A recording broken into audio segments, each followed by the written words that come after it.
Para desbloquear los cursos completos de HQ tenés que visitar la página de HQ Universitario. Acá vas a encontrar los cursos virtuales totalmente completos, elegís tu universidad, tu facultad y la materia que vos necesites. O también una biblioteca totalmente gratuita para poder acceder a todos los contenidos teóricos y prácticos y también, por supuesto, cursos presenciales en diferentes modalidades. El link de la página te lo voy a dejar acá abajo en la descripción. Y por supuesto, no te olvides de suscribirte a HQ, el canal de YouTube más completo para ciencias químicas. Ahora sí empezamos con la clase. Hola, ¿qué tal? Bienvenidos a un nuevo video para HQ Universitario. Hoy vamos a trabajar con química física y en particular la serie 4, mezclas de sustancias simples. El ejercicio 4.5, en su inciso A, nos dice: deduzca la ley de Raoult en base a los potenciales químicos del vapor y de la solución. Bueno, nosotros sabemos que en una mezcla, ¿sí?, vamos a tener que el potencial químico de los distintos componentes está igualado, ¿sí?, en las distintas fases. El potencial químico del componente I en la fase líquida es igual al potencial químico del componente I en la fase vapor. ¿Bien? Eso es una cosa. Y luego sabemos, por un lado, que el potencial químico del componente I en la fase líquida es igual a el potencial químico del componente I puro en la fase líquida. Vamos a aclararlo como líquido puro, más R por T por el logaritmo natural de la fracción molar del componente I. ¿Sí? Es simplemente potencial químico de un componente en el líquido a partir de su fracción molar. La otra cosa que sabemos es el potencial químico de un componente en la fase gaseosa o en la fase vapor, como quieran ponerle, es igual a el potencial químico eh, de ese componente I en la fase gaseosa en estado estándar o puro, ¿sí?, más R por T por el logaritmo natural de la presión parcial del componente I respecto de la presión estándar. La presión estándar es una atmósfera, está puesto solo para anular unidades. Bien, y entonces, nosotros sabemos que un componente cualquiera, ¿sí?, va a estar en equilibrio en su fase líquida con su fase vapor cuando estos dos sean iguales. Entonces vamos a igualar estas dos expresiones y nos va a quedar así. Potencial químico del componente I en la fase líquida puro más R por T por el logaritmo natural de XI igual potencial químico del componente I en la fase gaseosa en estado estándar más R por T por el logaritmo natural de la presión parcial de I sobre presión estándar. Bien, pero de nuevo, esto es una consideración general de cualquier componente, su fase líquida con su fase gaseosa. Pero eh, lo otro que podemos saber es que para un componente totalmente puro, ¿sí?, vamos a ponerlo con otro color para aclarar que para un componente puro, pensando en esto, el potencial químico de ese de ese componente en la fase líquida, cuando está puro, está en equilibrio con su fase gaseosa. Cuando no tenemos mezcla, cuando tenemos la sustancia pura, está en equilibrio con su fase gaseosa y entonces es igual al potencial químico de la sustancia pura en fase gaseosa menos, más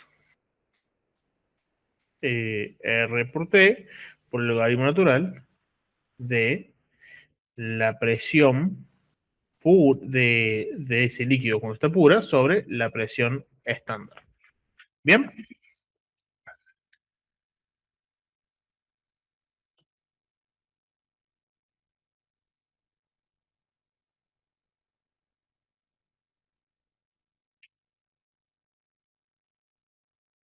Ahora, la pregunta es, ¿cuál es la presión, ¿sí? ¿Cuál es el potencial químico del vapor cuando está puro? Bueno, es nada más ni nada menos que,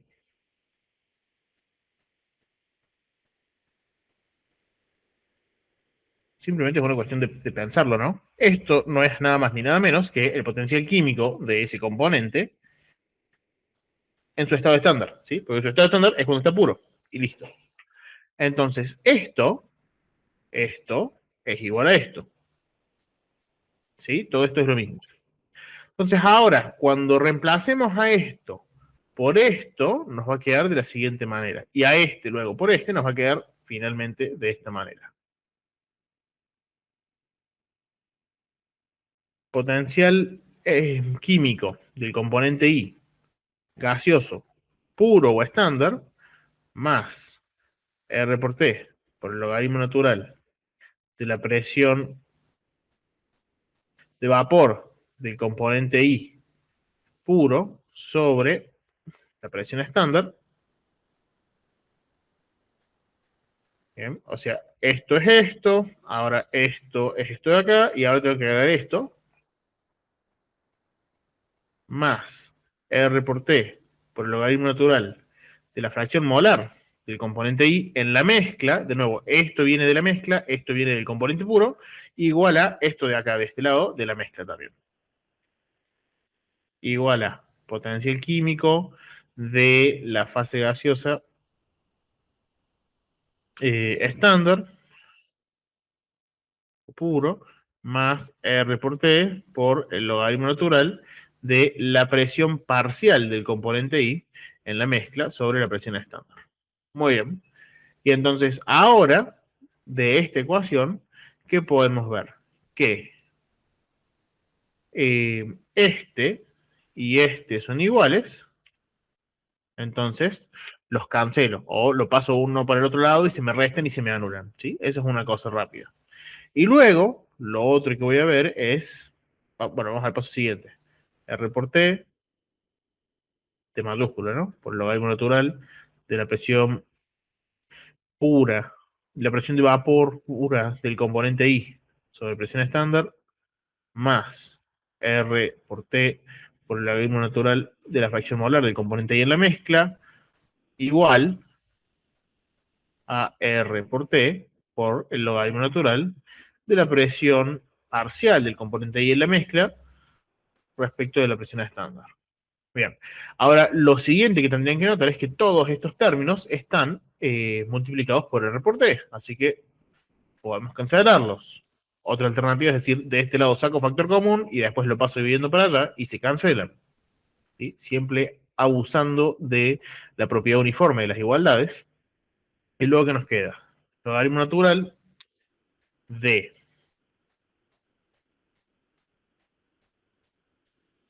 la presión de vapor pura del componente I respecto a la presión estándar, más el logaritmo natural de la fracción molar del componente I en la mezcla, igual al logaritmo natural de la presión parcial del componente I en la mezcla en la fase gaseosa respecto de la presión estándar. Y ahora, antes de sacarnos encima los logaritmos, tenemos que usar la propiedad de logaritmos en la que la suma de logaritmos de la misma base es igual a un logaritmo con el producto de sus argumentos. La presión pura del componente I en la fase gaseosa, perdón, la presión de vapor pura del componente I por la fracción molar del componente I en la mezcla respecto de la presión estándar, igual al logaritmo natural de la presión parcial del componente I en la mezcla respecto de la presión estándar. Y ahora sí, nos sacamos de encima los logaritmos y nos va a quedar presión pura de vapor del componente I por fracción molar del componente I igual a presión parcial del componente I, ambos, ¿sí? Respecto de la presión estándar, que por suerte, primero que es 1 y segundo que está en ambos lados, así que rápidamente la vamos a cancelar uno con el otro, Y ahora sí, espero que esta vez sea la última vez que lo diga, por vez definitiva nos queda expresada la ley de Raoult, que no es otra cosa que decir que la presión parcial de vapor del componente I en una mezcla va a ser igual a la presión pura de ese componente I, la presión de vapor pura de ese componente I, modulada o multiplicada por la fracción molar del componente I. ¿Bien? Y con eso, entonces, concluimos esta deducción que realmente es sencilla. Simplemente hay que tener en cuenta eh, que esta primera evaluación se debe a los componentes en la mezcla. Estas son las ecuaciones del componente en la mezcla. Y esta ecuación se debe a un componente puro en equilibrio con su propio vapor. ¿Sí? Nada más. El resto sale todo sencillo. Bien, el ejercicio 4.8 dice: dadas los siguientes gráficos, en donde se observan las funciones termodinámicas de mezcla de diferentes compuestos en agua, indique, justificando su respuesta, cuál o cuáles formarán una solución. Bien, aquí tenemos los diagramas, ya vamos a hablar un poco más de ellos, y dice: solución 1, agua más piridina a 80 grados Celsius. Solución 2, agua más dioxano a 25 grados Celsius. Y solución 3, agua más peróxido de hidrógeno a 25 grados Celsius. Indique si estas soluciones se comportan idealmente y discuta las interacciones entre el agua y los distintos componentes. Bueno, primero, para saber si las soluciones se comportan o no idealmente, tenemos que considerar a qué nos referimos con eso, qué es lo que vamos a llamar que las soluciones sean ideales o no. Eh, Solución ideal quiere decir que el delta H, ¿sí?, de mezcla es aproximadamente 0, ¿sí? ¿Por qué? Porque quiere decir que las interacciones soluto-soluto, solvente-solvente y soluto-solvente son más o menos iguales. Y si las interacciones son más o menos iguales y le da lo mismo al soluto chocarse con un solvente que con otro soluto, y viceversa, entonces la energía de esas interacciones no va a variar, y cuando las mezcle, la entalpía de esa mezcla va a aproximarse al 0, ¿sí? Si tengo valores de entalpías muy marcados, entonces estoy lejos de la idealidad. Si están muy cercanos al 0, entonces estoy cerca de la idealidad. Y después, el principal driver, sí, digamos, el principal motor de una solución ideal, de una mezcla ideal, se debe a que cuando empiezo a mezclar los componentes A con los componentes B, estoy generando desorden. Y eso, en termodinámica, decimos que es un aumento de entropía, ¿sí? Delta S de la mezcla aumenta. Y si aumenta la entropía del sistema y la entalpía se mantiene alrededor de 0, yo sé que delta G es igual a delta H menos T por delta S, y delta H es alrededor de 0, entonces delta G igual a menos T por delta S. Si delta S aumenta y es positivo, entonces delta G me va a quedar negativo. Entonces, o mejor dicho, menor a 0. Entonces, ¿qué es lo que tengo que esperar una solución ideal? Encontrar que la entropía aumenta cuando estoy mezclando las cosas y que la energía libre de Gibbs disminuye cuando estoy mezclando las cosas. ¿Bien? ¿Y qué quiere decir que disminuye la energía libre de Gibbs? Que es espontánea la formación de esta solución o no. Bien, ahora vamos a ver estos gráficos. En el gráfico 1, ¿sí?, me aparecen las funciones energía libre de Gibbs molar, supongo que es lo que quiere decir ahí, de mezcla, ¿sí? Energía libre de Gibbs de mezcla. Arranca, como, por supuesto, en cambio de energía libre de Gibbs. Cuando la solución está en 0, por supuesto que no hay cambio, ¿sí?, está como una sustancia pura. Y a medida que le vamos incorporando al otro componente, va aumentando, ¿sí? Bueno, entonces ya de por sí, digamos, no parece ser muy ideal, pero vamos a ver un poco más. El delta H disminuye, pero no en grandes cantidades, cantidades moderadas. Esto podría ser que, decimos, se parece a una solución ideal. Depende, digamos, o sea, no es tan claro cuando nosotros decimos el delta H tiene que tender a cero. ¿Cuánto es un valor que tiene suficientemente cero para decir se comporta como una solución ideal? Pero bueno, comparado con los otros deltas H, este no es demasiado grande, este otro es más grande, por ejemplo. Pero cuando vamos a ver el factor T por delta S, ¿sí? Que acá esto está puesto en unidades de T por delta S para que tenga unidades de Joule por mol, vemos que disminuye fuertemente. Y nosotros lo que esperamos cuando tenemos la mezcla es que la entropía aumente, porque se están mezclando el componente A con el componente B. ¿Por qué será posible que disminuya así de esta manera? Bueno, si se me permite, la piridina probablemente, primero que la energía, el delta H es que sea negativo, quiere decir que se están formando interacciones más interesantes. Solvente-soluto que soluto-solvente, ¿sí? Quizá ligeramente, pero más interesantes. Y lo otro que me hace pensar es que es posible que el agua se estructure alrededor de la piridina o que la piridina se estructure para formar la mejor interacción posible con el agua y esa estructuración sea contrario a un aumento de la entropía, ¿sí? Porque en vez de estar en su estado líquido y fluido yendo de acá para allá, cuando eran solo piridinas, ahora que hay aguas en el medio, van a tender a orientarse quizás, se me ocurre, para poder formar redes con el agua. No estoy del todo seguro de exactamente cómo sería ese arreglo, pero sí les puedo decir que lo más probable es que esa pérdida de entropía se deba a una estructuración. Luego, en la solución 2 tenemos que el delta H de mezcla es más cercano a cero todavía que en la solución 1, y en una parte aumenta y luego en otra parte disminuye. Esto probablemente se deba a que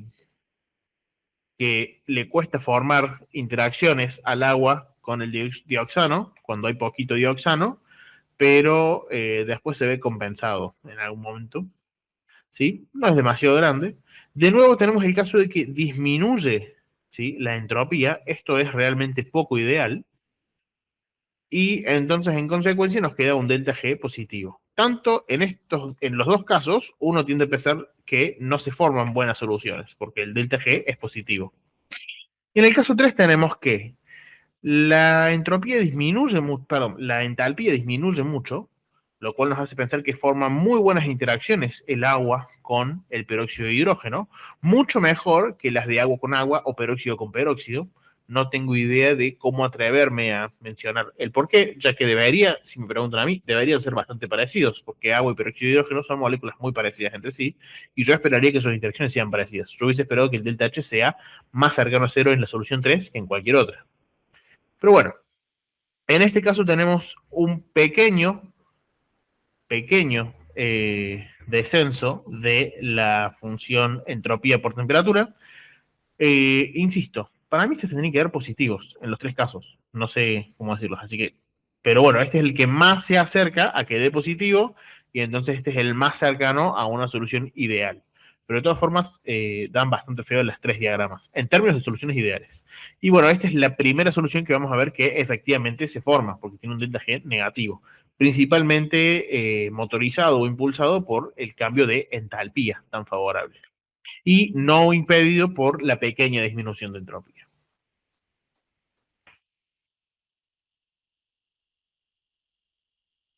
Supongamos que tenemos que plantear nosotros un diagrama ideal. Bueno, el diagrama ideal tendría que ser para H lo más cercano a cero posible, para delta S un pequeño aumento y para delta G una cantidad opuesta. ¿Sí?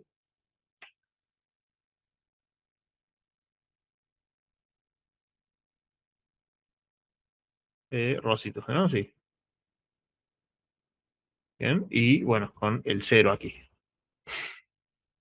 Esto sería el diagrama más ideal posible. Como vemos, ninguno de esos tres se parece. Uno dirá, este sí, pero tiene invertido delta G y delta S. Si estuviera al revés, me deja contento. Si estos fueran menos y esto un más, ahí me deja más contento para decir, es una solución ideal. Pero bueno, no es lo que vemos aquí.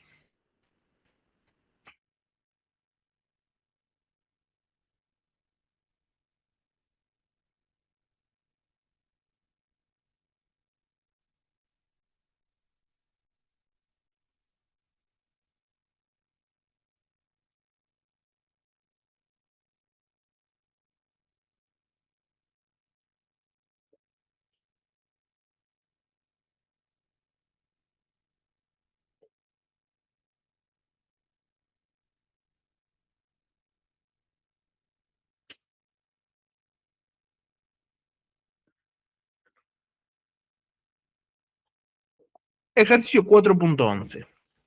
El punto de ebullición normal del tolueno puro es 110,6 grados Celsius. Una solución que contiene 5 gramos de difenilo en 100 gramos de tolueno hierve a 111,68 Celsius. Una solución que contiene 6 gramos de una sustancia no volátil desconocida disuelta en 200 gramos de tolueno hierve a 112 Celsius. Calcule el peso molecular de la sustancia desconocida.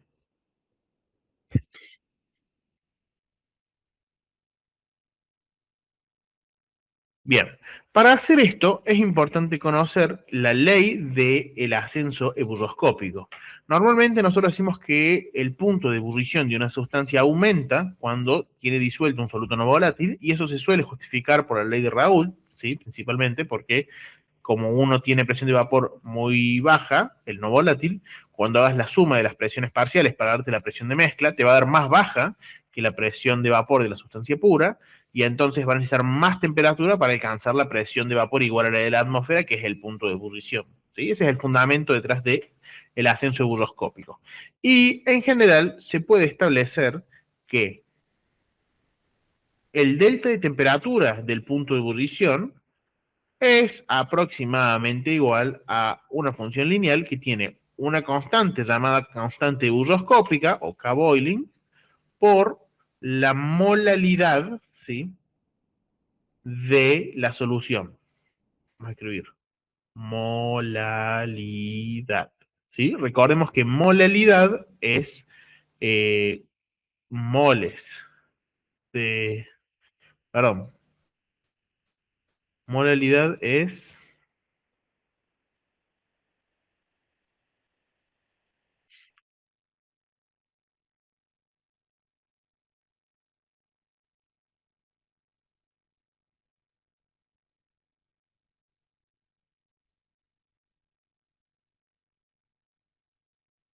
bien, molaridad es moles, disculpen, es que no la uso mucho la unidad, sobre kilogramos de solvente, ¿sí? Entonces, moles de soluto sobre kilogramos de solvente.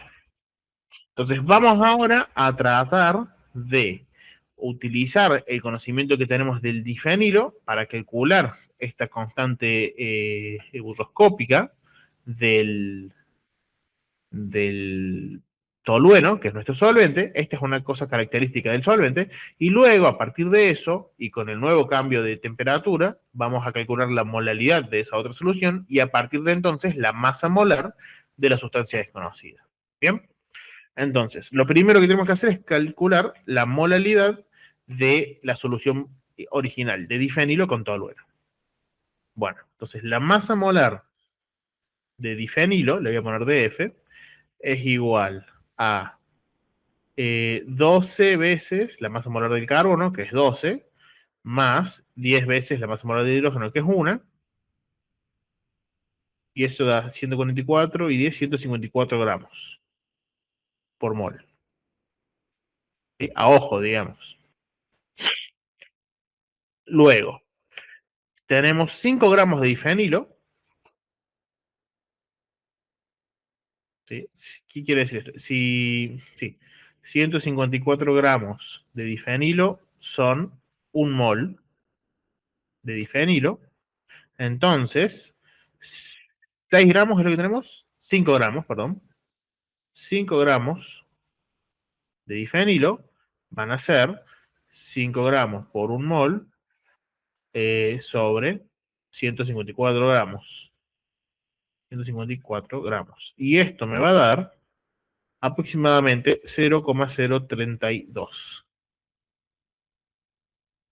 gramos, sí, gramos de difenilo. Perdón, moles de difenilo. ¿Sí? Pues se cancela gramo con gramo y nos queda mol. Bien. Entonces, ahora, estos 0,032 moles de difenilo hay que considerar que están en 100 gramos de tolueno. Entonces, si ponemos 0,032 gramos de difenilo, ¿sí? Pero hoy de vuelta, no son gramos, son moles. de difenilo sobre 0,1 kilogramos de solvente del tolueno, me va a dar la molalidad de la solución, y eso es igual a 0,3. ¿Sí? 0,32. Con eso ahí. 0,32. Bien, así que conseguimos la molalidad. Ahora, lo que tenemos que hacer es, dado el cambio del punto de ebullición y dada la molalidad, calcular la constante ebullioscópica. Delta T igual a KB por M, delta T sobre M igual a KB. El delta de T es, bueno, vamos a ponerlo acá, 111,68, creo que ese era el número, ¿no? 111,68 Celsius menos 110,60 Celsius.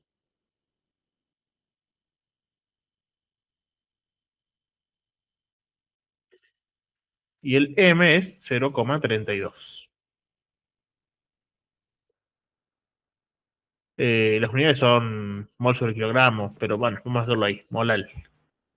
M minúscula, molal. Y esto entonces va a dar, cuando hagamos la cuenta, más o menos 3,33 Celsius sobre molal. ¿Sí? Bueno, bueno, sí, Celsius sobre molal. Y entonces, ahora que tenemos esta constante ebullioscópica, vamos a calcular la molalidad de la segunda solución. Vamos a usar otro color como para marcar que cambiamos de ritmo. Ahora vamos acá. Partimos de nuevo de la misma ecuación del ascenso ebullioscópico. Delta de T igual a KB por M. Solo que ahora queremos averiguar M, porque tenemos delta de T sobre KB igual a M. Y el delta de T nuevo es 112 menos 110,6.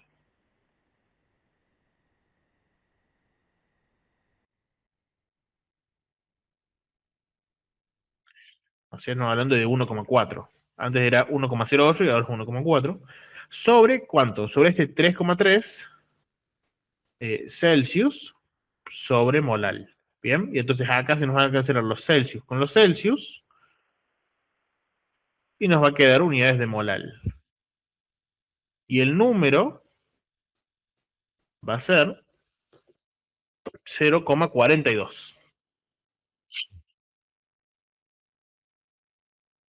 No, sigo usando esto. Molal. Bien. Ahora, este 0,42 molal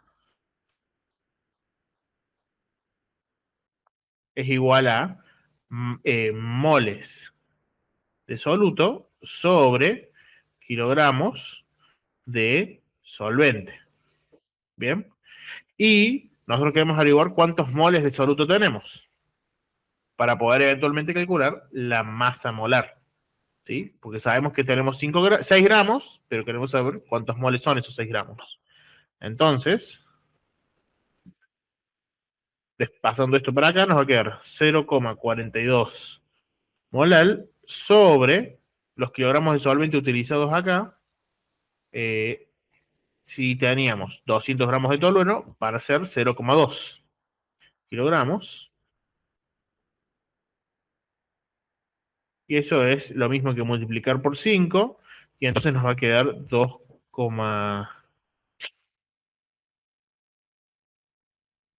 perdón, discúlpenme, me va a quedar cualquier número. Si acá está dividiendo, lo tengo que pasar multiplicando por el otro lado. O sea, por el 0,2 kilogramos igual a el número de moles de soluto. Y ahora esto es dividir por 5, no multiplicar por 5. Y entonces me va a quedar 0,084. Y esto en unidades de qué? De moles, ¿sí? Del soluto.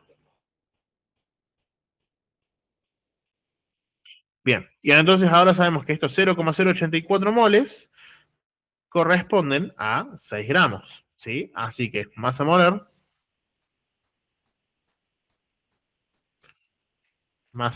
igual a número de moles sobre, perdón, igual a gramos de soluto sobre moles de soluto.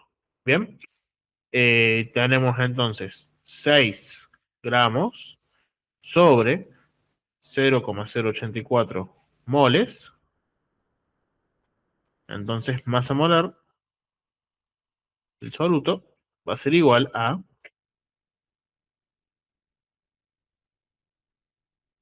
más o menos 71 gramos, aproximadamente,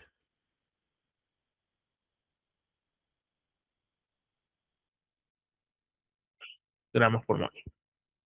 Muy bien, y entonces aquí nos queda calculada la masa molar de la sustancia que nos pedían al inicio.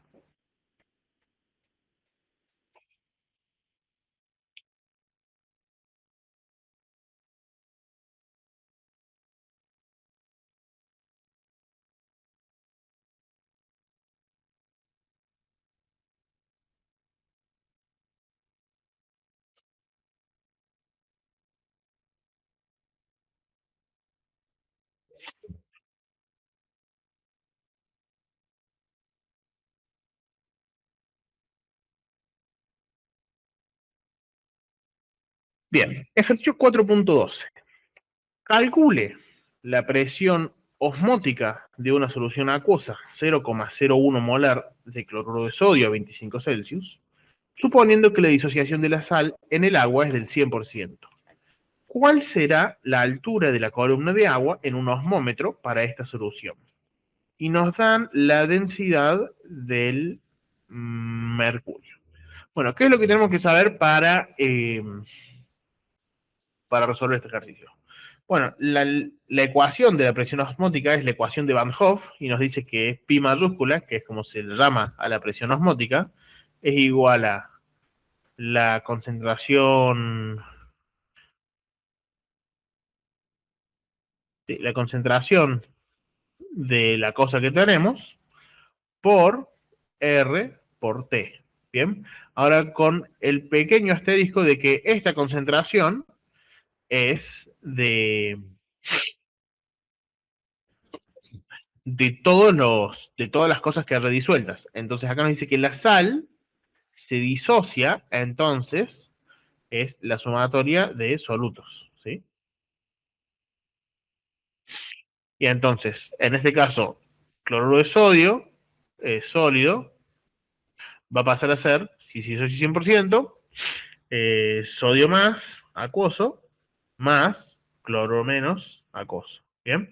Y entonces, si yo le pongo 0,01 molar, es la concentración analítica de cloruro de sodio, yo en realidad tengo 0,02 molar de solutos. ¿Sí? Tengo 0,01 de sodios y 0,01 de cloruros. Y para esta ecuación, para este concepto, hay que considerarlas por separado. ¿Sí? Entonces, vamos a decir pi igual a dos veces, porque por cada molécula de cloruro de sodio, por cada unidad de cloruro de sodio, voy a tener dos unidades de solutos por ese 0,01 molar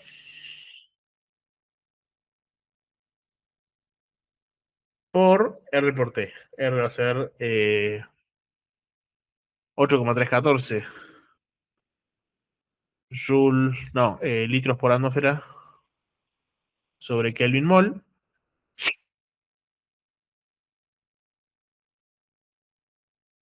Y la temperatura 25 Celsius son 298 Kelvin.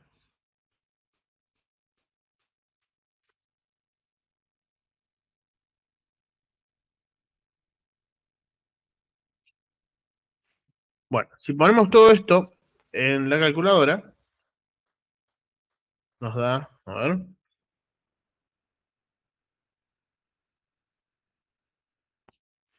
efectivamente, estos 0,489 que marca ahí, atmósferas, ¿sí? Porque acá molar es mol sobre litro, Y entonces, mol se cancela con mol, litro se cancela con litro, y Kelvin se cancela con Kelvin, y nos queda unidades de atmósferas. Perfecto. Entonces, ahí te tenemos calculada la presión osmótica. Buenísimo. Luego lo que nos preguntan es, ¿cuál sería la altura de la columna de agua en un osmómetro para esta solución? Bueno, un osmómetro se basa en el principio de que la, la presión osmótica que se va a generar sobre el líquido a través de una membrana va a, eh, va a ser equiparable a la presión de una columna de agua en hidrostática, ¿sí? Entonces, la presión hidrostática generalmente se la conoce como, o se la calcula con la fórmula de la densidad del líquido con el que se está trabajando por la gravedad, por la altura de la columna, ¿sí? Y la presión osmótica va a estar en equilibrio, ¿sí? Con la presión hidrostática de esa columna, ¿sí? Y entonces, que esto vendría a ser es, ¿cuánta presión hidrostática es necesaria aplicar para detener el flujo generado por la presión osmótica? ¿Sí? Ese es el principio del hidrostato. Entonces, ahora, ¿cuál es el tema? Eh, Acá, la altura de la columna es función de la densidad del líquido, ¿sí? La, nosotros estamos acostumbrados a trabajarlo con el mercurio, ¿sí? Porque el mercurio es bastante denso, y entonces estamos acostumbrados a medir la presión en milímetros de mercurio, ¿sí? De ahí vienen los milímetros de mercurio, de una columna de 76 centímetros o 760 milímetros, son equivalentes a la presión de una atmósfera. Bueno, entonces, bueno, primero lo calculemos para la... Sí, calculémoslo para el mercurio, que es el dato que nos dan, 13,6 gramos por centímetro cúbico, para convertirlo a atmósferas. Eh, Bien, entonces, igual a 0,489, acá lo tenemos, sí, 0,489 atmósferas, y eso es 760 milímetros de mercurio, son iguales a una atmósfera. Entonces 0,489 dividido 1, perdón, dividido 760, bueno, vamos a hacerla.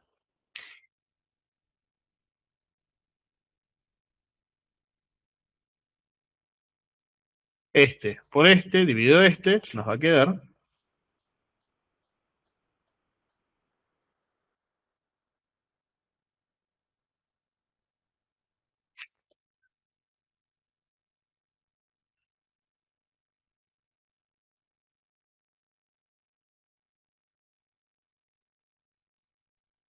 371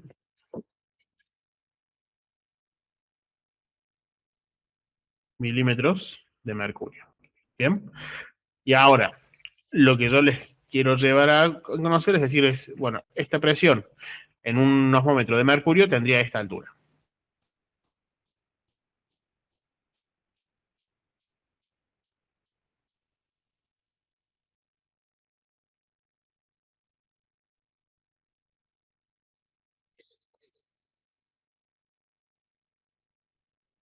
En un osmómetro de agua tendría una altura basada en el agua, ¿sí? Pero es la misma presión osmótica. Si yo las igualo, me va a quedar densidad de mercurio por G por la altura de la columna de mercurio igual a la densidad del agua por G por la altura de la cantidad de agua. ¿Bien?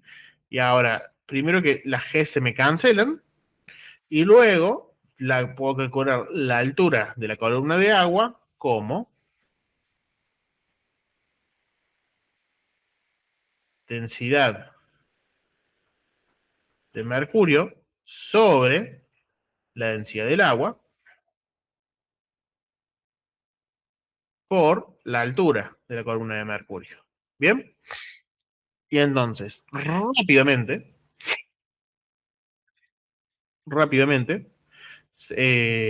lo que tenemos que hacer es, a esta altura de mercurio que calculamos hace un ratito, ¿sí? Basada también en la presión osmótica, sabiendo ya es que la regla de que para una atmósfera es 760 milímetros de mercurio, la, la multiplicó por la diferencia de densidades entre el mercurio y el agua.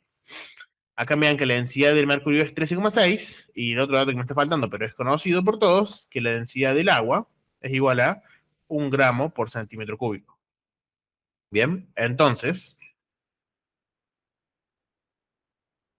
la altura de agua va a ser igual a 13,6 gramos sobre centímetros cúbicos sobre 1,0 gramos sobre centímetros cúbicos. Adivinen qué pasa acá. Se cancelan estas unidades y esto es lo mismo que no hacer nada por la altura de mercurio, que dijimos que era 371 milímetros. ¿Tenía una coma? Disculpen. No, bueno, 371 milímetros de mercurio. Pero lo vamos a dejar solamente en milímetros acá, porque estamos pensando en la altura. Y entonces, eso es igual a la altura del agua.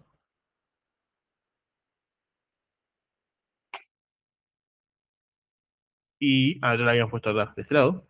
Y entonces, pasando esto por la calculadora, 371 por 13,6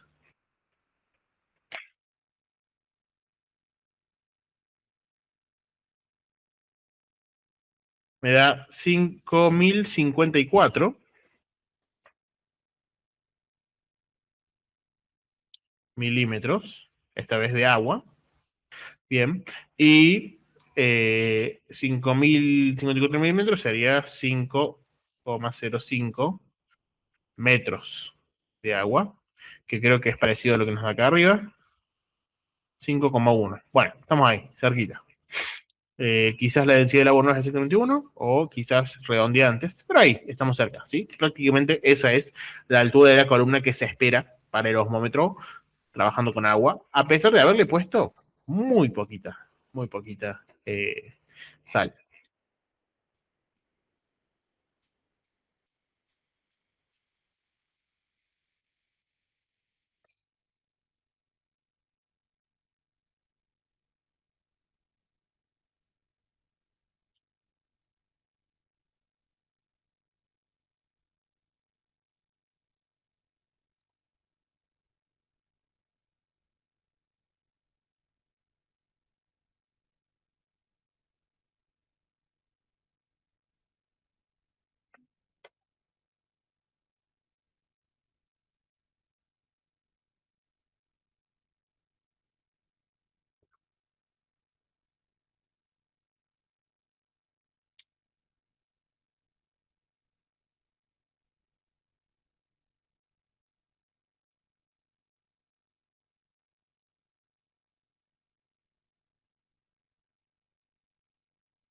Bueno, el ejercicio 4.13 dice así: la presión de vapor de cada componente en una mezcla de triclorometano, que vamos a llamar C ahora, y propanona, que vamos a llamar A, fueron medidas a 35 grados Celsius. Los resultados obtenidos se presentan en la siguiente tabla y una representación gráfica. A. Identifique para cada componente de esta mezcla los intervalos de composición en los cuales es válido describir la mezcla utilizando la ley de Raoult o la ley de Henry. Bueno,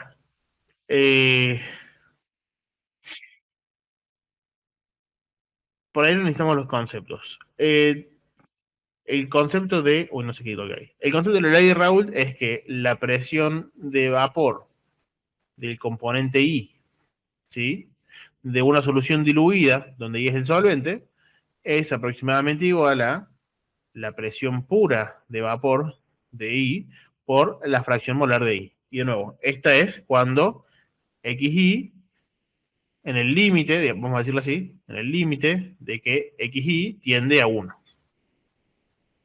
Y la ley de Henry, por el contrario, dice que la presión de vapor de la solución tiende también a una función lineal, que depende de la fracción molar del componente I, pero no con la presión de vapor pura, sino con una constante de Henry, ¿sí?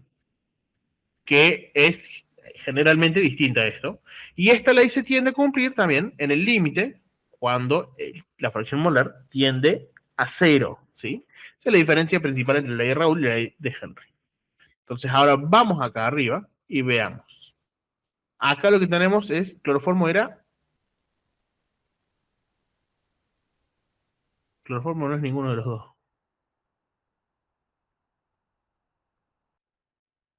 Bueno, está raro el enunciado. Vamos a decir que triclorometano y propanona. Bueno, vamos a decir que cloroformo es triclorometano, ¿sí? Este C. Y entonces acá es X de C, ¿sí? Y la otra, la acetona, los puntitos blancos van a ser A, ¿ok? Vamos a decir, está raro el ejercicio. Bueno, entonces, pensando primero solo en la curva de C, ¿sí? Veamos en el límite cuando C tiende a cero. ¿Se comporta como una función lineal? Bueno, pareciera ser que acá se comporta como una función lineal. Acá no tiene otra pendiente y acá no tiene otra pendiente, ¿sí? Así que yo me atrevo a decir que hasta el tercer punto, 1, 2, 3, hasta los 5,7 más o menos, funciona bien la ley de Henry para C. Después, la ley de Raoult funciona, tenemos que ver una función lineal que, y acá están puestas en puntitos las ideales, efectivamente. Bien, y entonces acá es cuando yo veo que se comporta de manera ideal a partir del 1, 2, 3 puntos de abajo para arriba. Entonces, 1, 2, 3. A partir de este punto, entonces digo, bueno, se comporta como la ley de Raoult, ¿sí? Entonces acá Raoult para C y esto Henry para C. Y ahora, pensando en el componente A, veamos acá, cuando A está casi puro, está cerca de la recta, así que vale para el 1, 2, 3, 4, para los primeros 4 puntos. Entonces 1, 2, 3, 4. Acá se cumple la ley de Raoult para A. Y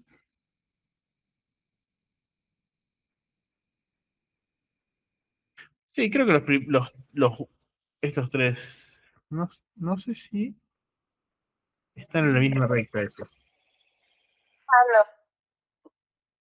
Un segundo.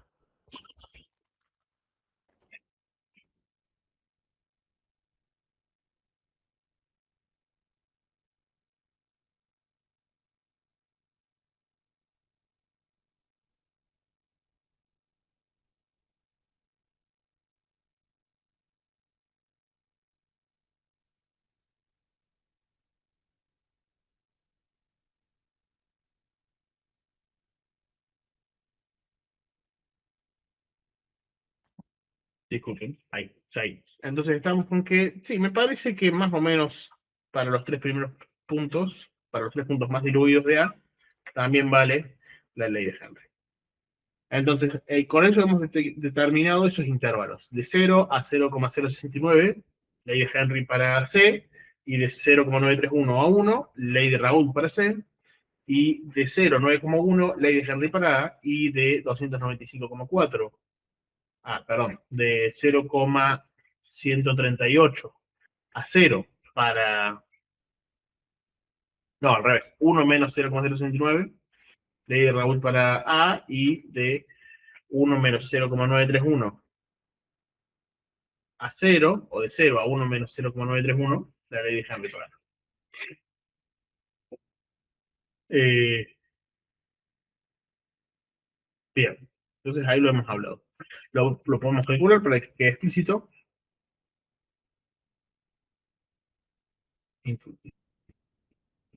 De 0 a 0,069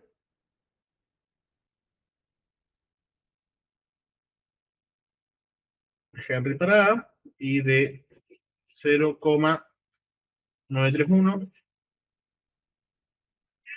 a 1, Raúl para A. Y en azul, 1 menos 0,931, 0,069, lo mismo. Bien. De 0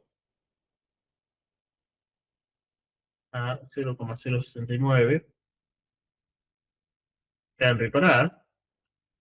Y bueno, dicho un entonces que van iguales, 0,862, sí, de 0,862 a 1, Raúl para A. Perfecto. Vamos ahora a la siguiente consigna.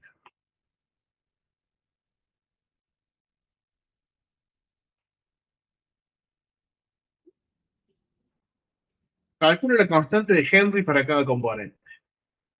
Bueno, la constante de Henry, de nuevo, según la ley de Henry, dice que la presión del componente I de vapor en la mezcla va a ser igual a la constante de Henry por la fracción molar. ¿Sí? En el límite, cuando XI tiende a cero. ¿Bien?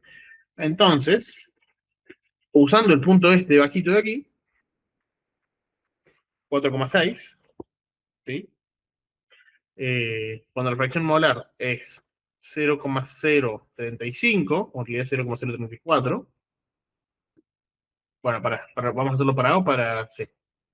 Vamos a empezar por C, ¿sí? Entonces la presión de C es igual a la constante de Henry para C por la fracción molar de C cuando tiende a cero, y entonces vamos a elegir este pequeño valor, 0,035, y la presión de C, que es 2,9.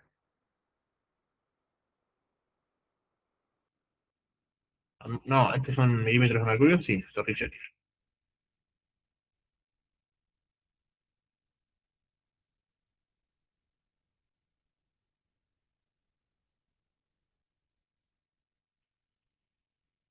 Bien, y entonces llevando este para este lado, nos queda 2,9 dividido 0,035, 82,85.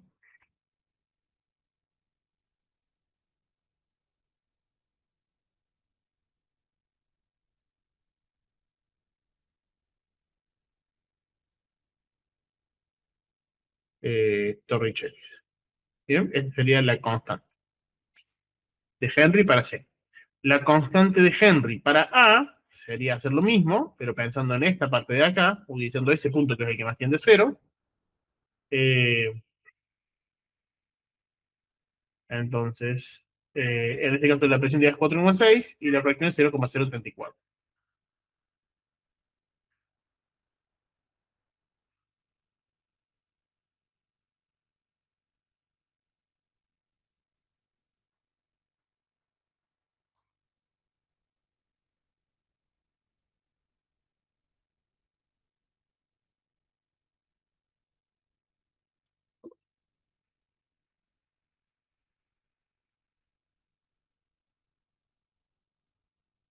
Creo que 9,6, ¿eh?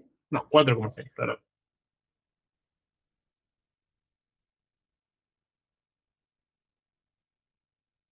Y el valor entonces es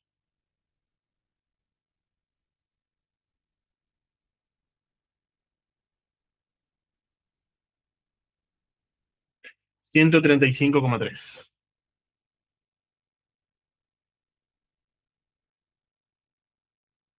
Bien, entonces ahí tenemos la constante de Henry para el componente C y para el componente A.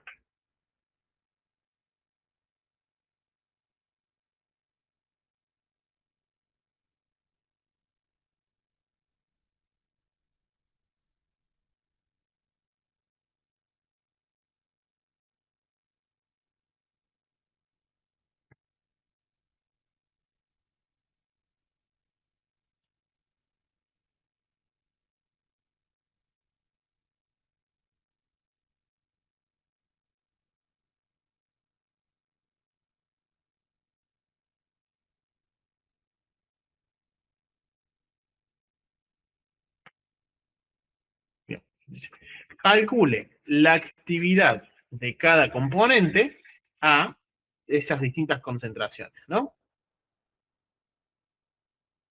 Bien, la actividad se define como la actividad del componente I, la definimos como la presión real de I sobre eh, la presión de I pura, ¿sí? Sí, así le definimos a la actividad. Bien, eventualmente, sí, sí, vamos a hacer así. Eventualmente podemos llegar a fugacidad, pero vamos a quedarnos con esto. La actividad la definimos así. Bien, entonces lo que tenemos que hacer es ir a la tabla eh, y ver cuánto nos da eso. La presión pura de C es 273 y la presión pura de A es 347. Entonces, para A es igual a la presión de A, la presión parcial de a esa composición, sobre la presión, eh, vamos a aclarar acá un chiquitito. Bien, solamente es para C, ¿o no? No, a esas condiciones, concentraciones de C. Disculpen. Presión de A sobre presión pura de A. Y entonces nos va a quedar en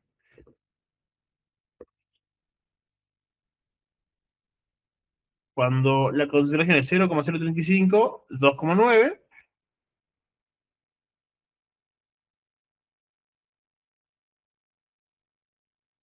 sobre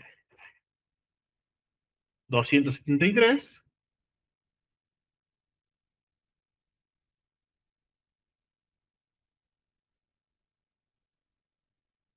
tor sobre tor y se cancelan y entonces queda 2,9 sobre 273, 0,0106 es la actividad de I. Vamos a decir, bueno, lo vamos a poner en una tablita, ¿sí? Actividad de C, actividad de A, ¿sí? Cuando XC es 0,035 y cuando XC es 0,931. Bien, esta va a ser nuestra tablita. Y acá vamos a ir poniendo esos datos. Acá entonces, cuando la fracción molar de C es chiquitita, la actividad de C es, perdón, este que calculamos es la actividad de, a ver, lo hice todo con la primera columna. La primera columna es de C. Bien.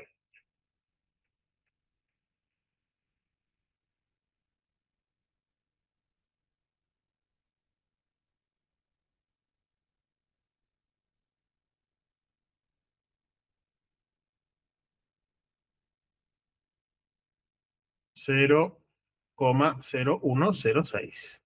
Y cuando es 0,931, nos va a quedar 253,3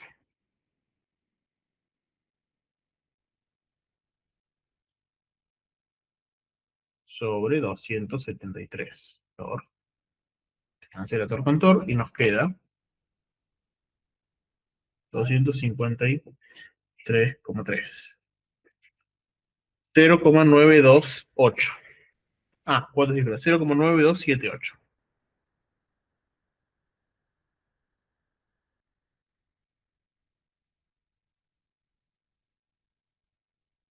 Y ahora vamos a las actividades de A en azul, como siempre. La actividad de A es igual a la presión parcial de A sobre la presión de A pura. Y eso va a ser igual cuando estamos trabajando a la concentración de 0,035 XC, va a ser En la tabla 335,7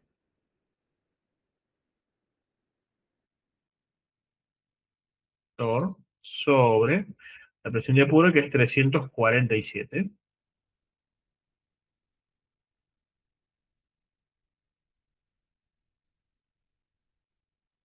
Y esto da 335,7 dividido 347, 0,9674.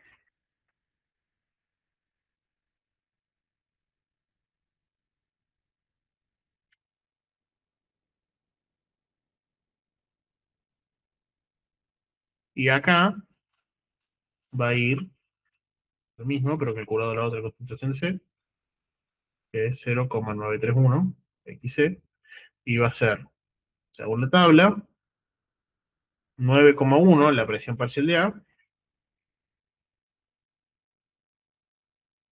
sobre 347 por, y esto da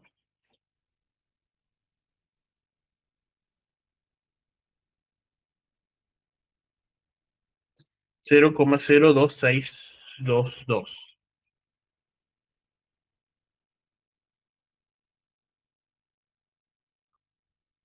Muy bien, eso lo ponemos acá.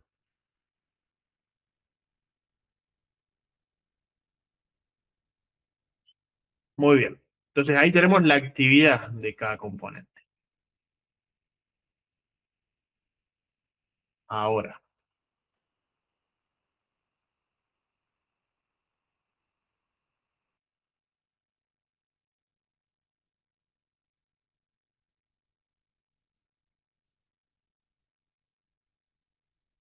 disculpen, pensé que me había confundido, pero por suerte estaba trabajando sobre otra tabla, pero por suerte las dos tablas eran iguales, así que no hay problema. Eh, entonces, ahora la consigna dice, calcule el coeficiente de actividad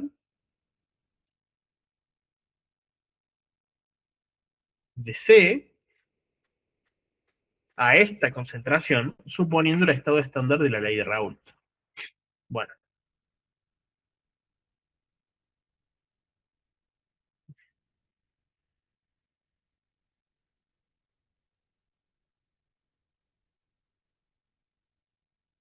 eh,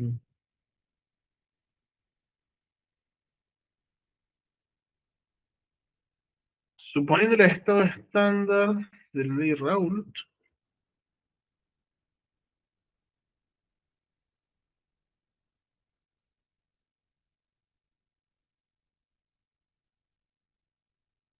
no sabría decir qué es el estado estándar de la ley de Raoult. Eh,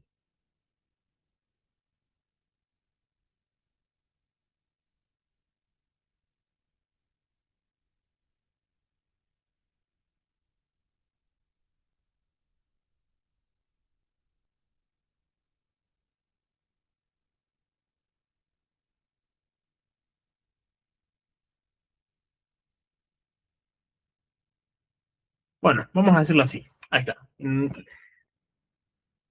la ley de Raoult,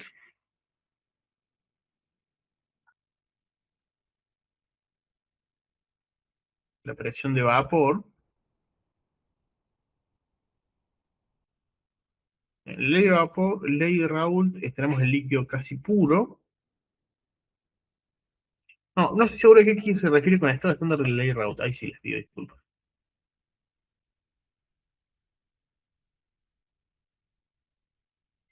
Pero bueno, el coeficiente de actividad en general es coeficiente de actividad por la concentración nos da la actividad, ¿sí? Eh,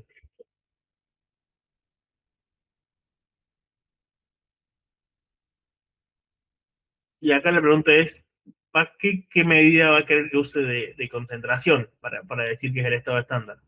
Acá va a querer que consideremos la fracción molar del líquido o va a querer que consideremos la presión de vapor. Eh,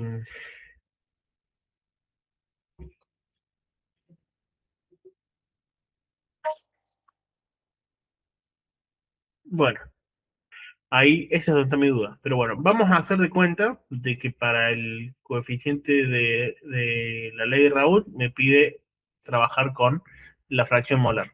¿Sí? Vamos a suponer que eso es lo que me pide, porque realmente no estoy seguro de entender cuál es el estado estándar llamado aquí, pero suponiendo eso, entonces decimos coeficiente de actividad por fracción molar igual a actividad, entonces coeficiente de actividad igual a actividad sobre fracción molar.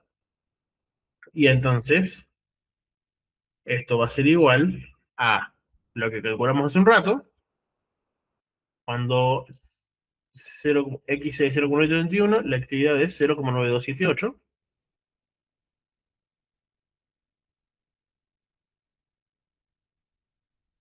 y la fracción molar es esa, 0,931. Y entonces, acá lo que nos da es, un segundo que lo pasamos por la calculadora, 0,9278 dividido 0,931, me da